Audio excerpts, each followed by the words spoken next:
Sahabat Kristus yang dikasihi Tuhan, berjumpa kembali kita di channel SDG Kalteng, Soli Deo Gloria, Kalimantan Tengah. Kita percaya bahwa di tempat ini selain belajar firman Tuhan, kita dikuatkan oleh pengajarannya dan diperlengkapi untuk hidup seturut kehendak-Nya.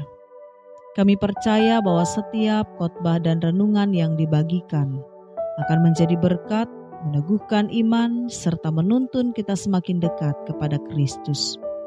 Mari Bapak Ibu Saudara, kita mempersiapkan hati dan pikiran kita dalam saat teduh untuk mendengarkan suara firman Tuhan.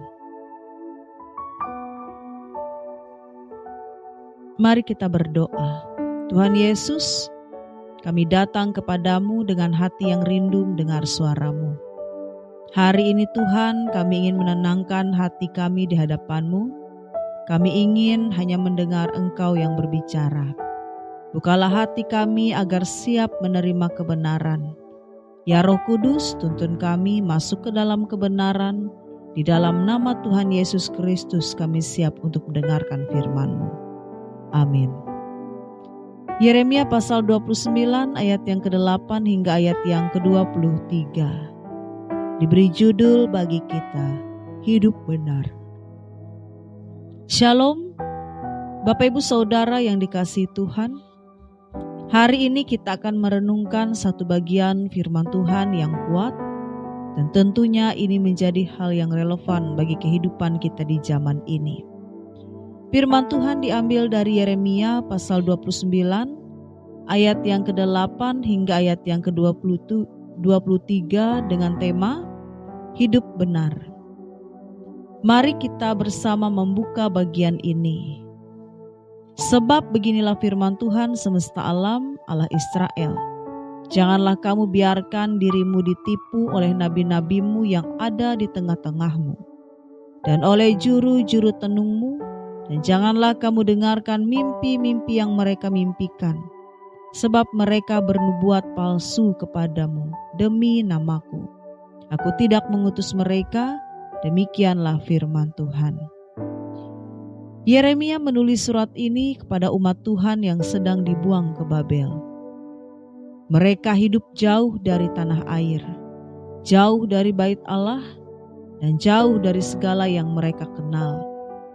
Dan dalam keadaan seperti itu mereka berharap ada kabar baik. Kapan kita bisa pulang? Namun Tuhan mengetahui Yeremia menyampaikan pesan yang mengejutkan. Bangunlah rumah dan tinggallah di situ. Tanamlah kebun dan nikmatilah hasilnya. Berdoalah untuk kesejahteraan kota itu. Artinya kalian akan tinggal lama di Babel.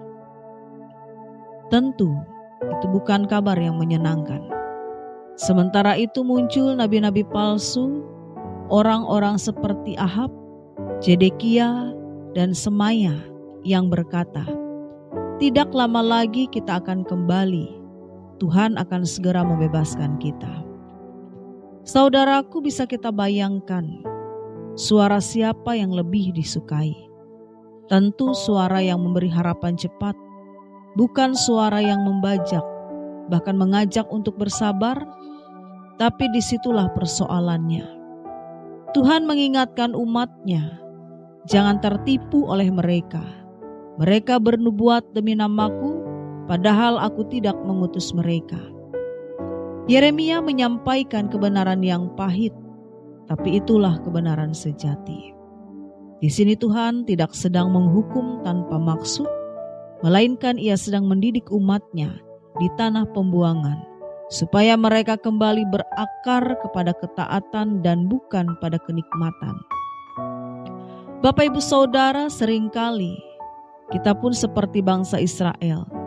Kita lebih suka mendengar kata-kata yang membuat hati tenang, walau belum tentu benar. Kita ingin mendengar semua akan cepat selesai, padahal Tuhan mungkin sedang berkata, tunggulah, aku sedang bekerja di balik penantianmu. Kebenaran tidak selalu nyaman, tetapi selalu menyelamatkan.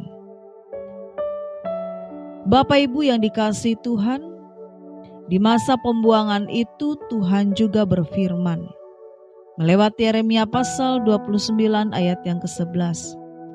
Aku tahu rancangan-rancangan apa yang ada padaku mengenai kamu.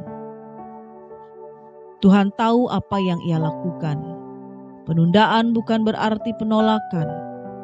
Pembuangan bukan tanda bahwa Tuhan meninggalkan. Justru di sanalah Tuhan sedang menumbuhkan iman yang dewasa. Dan Tuhan ingin kita belajar sabar, karena rencananya lebih besar dari keinginan kita yang tergesa. Di sini Tuhan menegur nabi-nabi palsu yang memakai namanya untuk menyebarkan mimpi-mimpi buatan mereka sendiri. Dan hari ini pun banyak suara serupa terdengar, bukan hanya dari mimbar, tapi juga dari media sosial, melewati video singkat, podcast, dan tayangan rohani. Ada suara yang berkata, kalau kamu sungguh beriman, kamu pasti tidak akan susah. Ada juga yang berkata, percayalah pada dirimu sendiri bukan pada Tuhan. Semua itu terdengar indah, tapi tidak alkitabiah. Yeremia mengingatkan umat, dan Rasul Yohanes juga menulis, ujilah setiap roh apakah mereka berasal dari Allah. Dan hal ini dapat kita lihat di dalam 1 Yohanes pasal 4 ayat yang pertama. Jadi Bapak Ibu Saudara, ukuran kebenaran bukan seberapa manis pesannya, tapi apakah itu selaras dengan firman Tuhan ataukah tidak. Zaman ini melahirkan banyak seorang dalam tanda kutip, yaitu bis akita, umpamakan nabi digital. Mereka tidak memakai jubah, tapi memakai kamera dan mikrofon.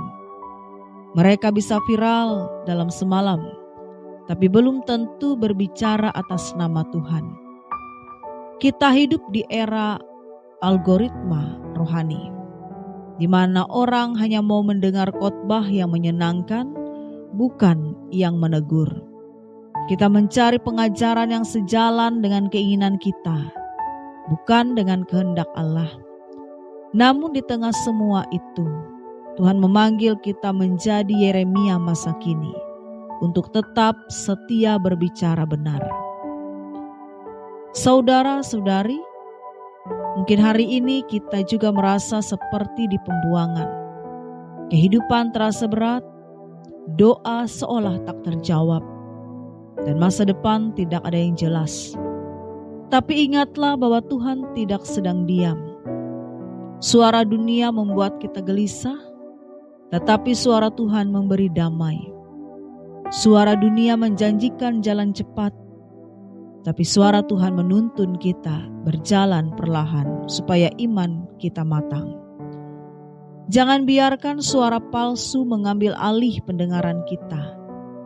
Belajarlah mendengar suara Tuhan melalui firman, doa dan ketaatan setiap hari. Yeremia pasal 29 adalah surat yang keras, tetapi penuh harapan. Tuhan menegur karena Ia mengasihi. Ia ingin umatnya kembali kepada kebenaran dan bukan pada ilusi rohani. Kita tidak hidup di Babel, namun Tuhan tetap setia.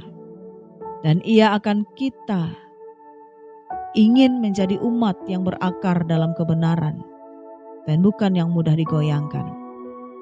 Mari Bapak Ibu Saudara, kita belajar untuk tetap tenang, tetap setia, dan tetap berpegang kepada suara Tuhan. Yeremia pasal 29 ayat yang ke-11 berkata, sebab aku ini mengetahui rancangan-rancangan apa yang ada padaku mengenai kamu. Demikianlah firman Tuhan, yaitu rancangan damai sejahtera dan bukan rancangan kecelakaan, untuk memberikan kepadamu hari depan yang penuh harapan. Karena pada akhirnya bukan suara dunia yang menentukan arah hidup kita, tetapi suara Tuhan yang membawa kita kepada damai sejahtera yang sejati. Amin. Mari Bapak Ibu Saudara, kembali kita berdoa. Ya Bapa di surga, terima kasih untuk firman-Mu hari ini. Engkau mengingatkan kami untuk tidak tertipu oleh suara-suara palsu di sekitar kami. Ajarlah kami untuk membedakan mana yang darimu dan mana yang bukan. Ya Tuhan, berikan kami hati seperti Yeremia, yang berani menyuarakan kebenaran meski tidak disukai, yang setia menantikan kehendak-Mu meski harus lama menunggu. Ya Bapa, kuatkan kami untuk tetap berjalan dalam kebenaran-Mu, bukan dalam kenyamanan dunia. Dan biarlah hidup kami menjadi terang dan kesaksian yang jujur tentang kasih-Mu. Di dalam nama Tuhan Yesus Kristus kami berdoa. Amin.